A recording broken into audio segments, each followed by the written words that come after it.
Hi, very good morning. Jim from Avstar. Um, if you hadn't already realised, the capital system globally has collapsed. It has happened. We are here already. What you're going to notice over the coming days and weeks is a lot of top economists also stating the very fact or the status quo. Um, but what isn't very clear for a lot of people, I'm not saying everyone, but for a lot of people, is what to do in the here and now. So, I'd done a little bit of thinking about this, and I'd also asked the artificial intelligence what to do in the capital system if the capital system collapses, and I'll just read some of the responses we got back. And for a lot of you, and certainly when I saw this, I've already ticked off a lot of these boxes. But you know what? Nobody's getting this information, let's face it, on mainstream media. The last thing the mainstream media want to do is, telegram everybody around the world, letting them know that the capital system has collapsed globally. And you know what? I'm not going to go into this video in proving that. The evidence is already out there. You already have a lot of top economists and people that make predictions on this stuff already coming through, with the very same thing that I'm talking about. The capital system has collapsed. We know it has because companies are, making massive layoffs. We have in some countries banks collapsing. And of course inflation is skyrocketing right now, and people are working and still not able to pay for the standard things in living. And for that reason, all these things put together equates to a capital system breakdown. And because this is not just related to one country, and you can check this yourselves, if you Google Australia, Canada, America, the UK, any country you like in Europe, as well as all the other countries that I haven't mentioned around the world, and type in economic crisis or cost of living crisis, you will see people talking about the very same things. This is not a coincidence, guys. This is a fact. The capital system has collapsed, and our world leaders have not come up with an alternative to replace the system, or even a viable plan to fix it. So it is on that basis that I'm going to mention a few things which you may want to do. A lot of these things I've already done, and a lot of preppers have already prepared for a lot of this stuff. Now, this is the beginnings of people waking up to the reality of the economic system that we've been used to and accustomed to for hundreds of years around the world collapsing. This is the capital system that's collapsing, and it is big. And like I say, in the weeks coming, you're going to hear a lot more people talking about this. So you have, with hopefully the information that I'm going to relay now to you, a little bit of a head start in front of all the others. I just want to say that there's a link down there in the description. You know what? You could show your appreciation for the work that we've done over the years in relationship to the magnetic pole reversal, talking about all the other anomalies that we've kept you informing, and early warnings on this system collapse that we're talking about right now. And if you want to, there is a link there, and it would be great to see a few more people come forward and support us, and we can help more people as a result of that. So, if a system collapses, it's important to stay calm. Take practical steps to protect yourself and your community. Here are a few things you might consider. Number 1, stay informed, keep up with reliable news sources, understand the situation and any recommended actions. 2, financial preparedness. Have access to emergency funds, cash, as electronic systems might be down. Diversify investments if possible. 3, basic supplies. Stock up on essential supplies like food, water, medicines and other necessary items. 4, communications. Build a support network with neighbours, friends and family. Community efforts often provide mutual aid and comfort. 5. Thinking. Be open to adapting and changing plans as the situation evolves. Flexibility can be key to resilience. 6. Safety planning.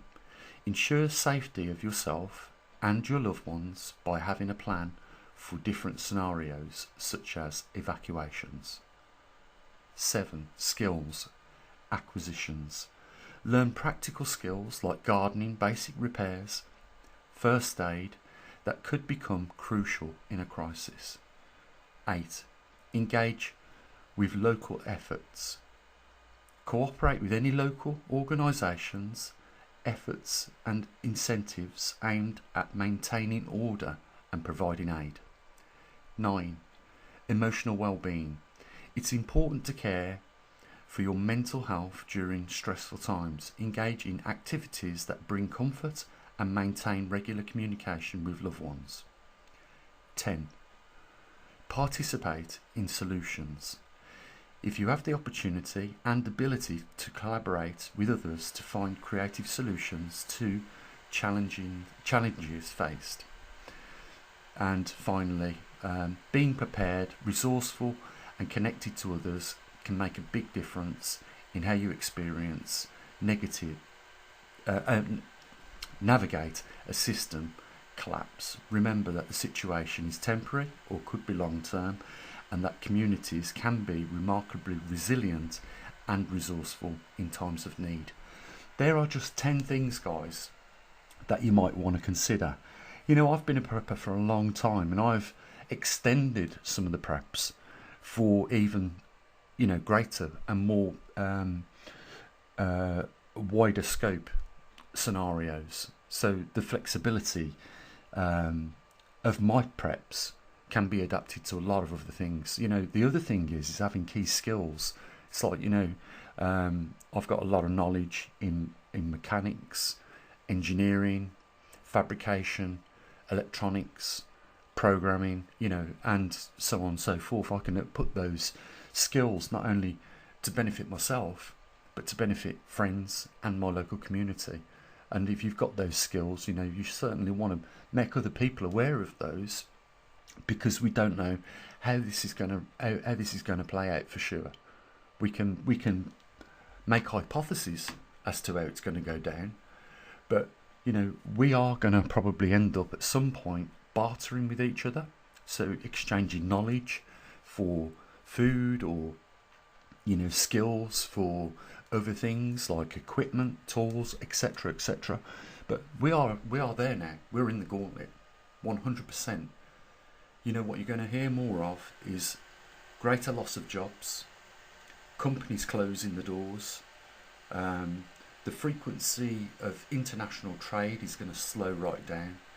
And you know, what we're hoping is that, you know, the governments have got at some point contingency plans to put this right or correct it before it goes Mad Max. That's the last thing any of us want to see this happen. You know, we want to try and maintain some sort of civilized structure. But for the large amount of people out there, what they need to do is get to terms with what's going on. You know, break it down. If you're struggling to get a grips of what's happening, I know a lot of you, you know, fully understand the situation now. You know, you have come to terms with it and you've accepted it. Now you're starting to make your preparations and plans for it. If you haven't already, you know, people will be going out probably after listening to this and just probably getting a 10-kilo bag of rice or some pasta or some staple that, you know, in the worst case scenario, they can stay ahead of the game marginally. You know, if you do nothing right now, you will run out of food. You possibly will run out of water. The electric may not come back on if you can't afford to keep it on. So things, if you've done nothing and you're not prepared to do anything right now, are only going to get worse for you. And if you're thinking right now that you can just put yourself on somebody else, Well, you know, there's another thing, guys. You know, it is very nice and charitable to help other people, but are you, by doing that, putting yourself in harm's way? You have to think about this, because if you can't help yourself, then you can't help anybody else. So your priority is you, your close network of loved ones and family, and then you extend out to the community around you. You know, you need to start thinking about some of the more serious aspects, and I can't talk about those on here. As you already know, we're already censored more than enough, but at least I'm hoping that you will take on board some of those things I've mentioned, and that, you know, you do take some form of actions towards them. And you know, like I said, over the days and coming weeks, you're going to hear a lot more about these financial, and you can do searches now. They're already starting to come out of the woodwork, these financial experts that understand the economy very well, and they're already talking about the very same thing that we're talking about here, that the capital system has collapsed globally. And it is big news that your mainstream media will not be talking about until it's widely known, or more widely known. But people are rapidly coming around to the acceptance of this right now. So it is the biggest news that you're going to hear over the next week or two. It's bigger than anything else, guys. It really is. So, you know, I want to wish you the very best, and, you know, hope that God is definitely looking down on you and by your side. And you know, you've got to take care of your loved ones and your family. And if there is any more information or advice, you know, I can bring to you that will help in any little way or form, you know, I will definitely be there. It would be amazing to see a few more people support what we do here. You know, we are genuinely trying to help you guys. I could just be one of these people that keep my mouth shut and say nothing at all about it, but that's not the nature of the person who I am. You know, I genuinely want to help. So, you know, there's a link down there anyhow if you want to help support us. And for now, I'll say what I usually do. As always, bye for now.